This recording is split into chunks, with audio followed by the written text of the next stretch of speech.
Why the United States will not invade Iran. Israel has been repeatedly calling for a Washington-led attack on Iran for many years. Iran represents the biggest threat to the Zionists and their decades-long occupation of Palestine. A country of 80 million people and predominantly Shia Muslims, Iran is not under the control or influence of US hegemony. It freed itself from the grip of US imperialism in the revolution of 1979 after 26 years of serving Western interests under a client regime installed by a British-led coup d'etat in 1953. This unforgivable act made Iran one of America's main adversaries, and by extension, Israel's. Not because Iran is poised to invade Israel, or even has any ambitions to do so. The Iranian leadership are simply speaking out against Israel and America for the hostilities they've shown against them, not to mention the quarter-century de facto occupation.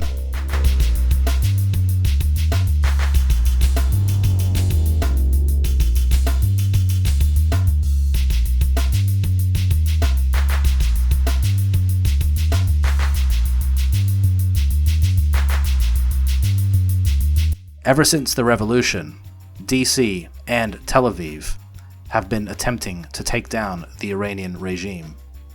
First it was through a proxy war when they employed Saddam Hussein and Iraq to wage a military campaign against Tehran. After 9 years, this ended in failure. However, this would not deter them, as they continued in their quest for regime change.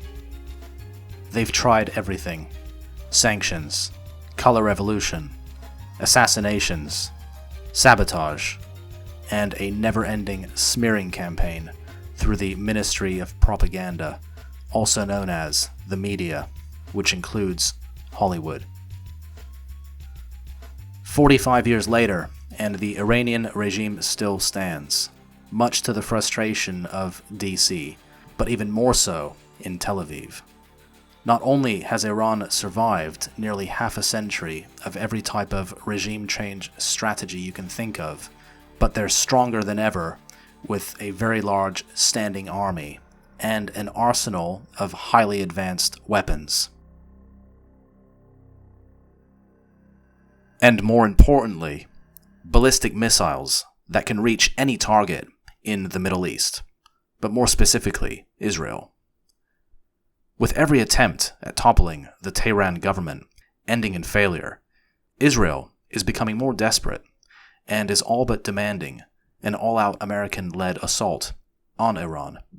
The United States has never confronted Iran in a direct military encounter, for various reasons.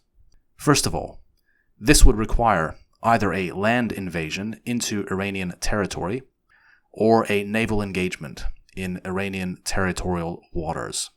There may have been small-scale skirmishes over the years, but nothing significant. Unlike the USA, Iran is not an imperial power looking to conquer and expand.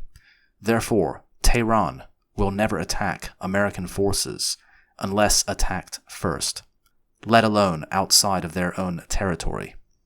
They understand that the US always looks for a false flag or some other method of provoking their enemies into firing the first shot, giving them the excuse they need to start a war under the pretense of self-defense. This gives them the moral high ground and makes for an easier case of convincing the American public that war is justified.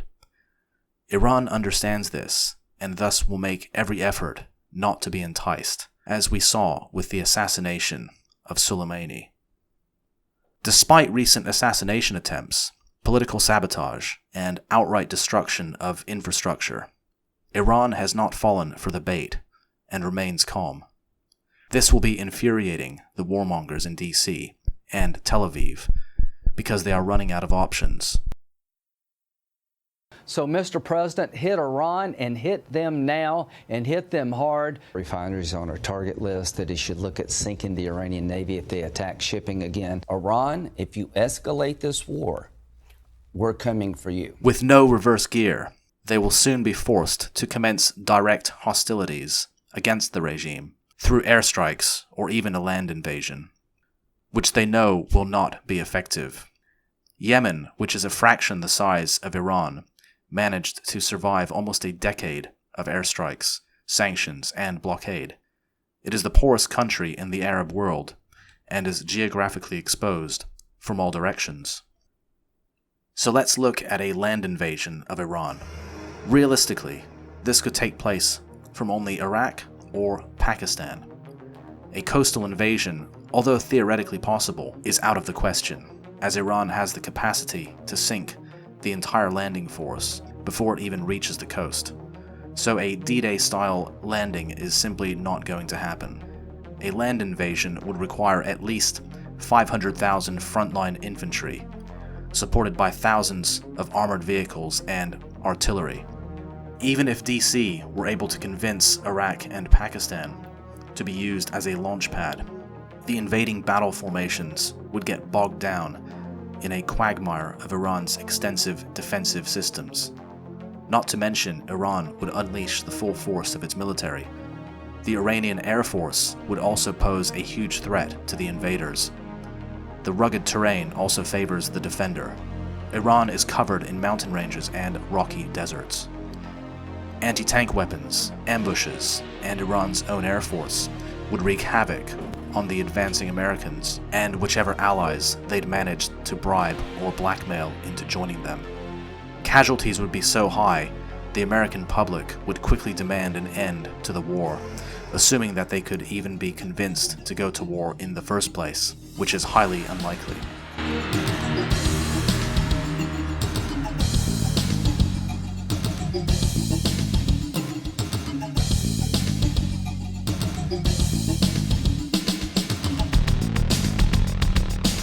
A land invasion is also out of the question, so the only realistic method of inflicting damage on Iran is through an air campaign from bases in the Gulf states and long-range bombers from the US mainland.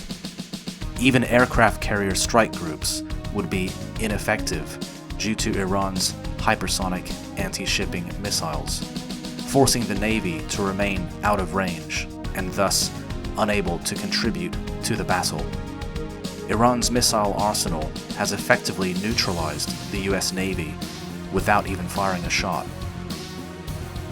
However, all the US bases in these Gulf countries would immediately become targets of Iranian missiles, of which there are plenty.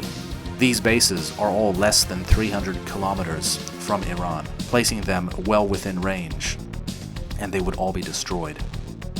So even an air campaign would result not only in failure, but severe losses, which could even force the Americans to withdraw from the region entirely, as Iran would have a legitimate reason to attack every single American base. Once under attack, Iran would not hesitate.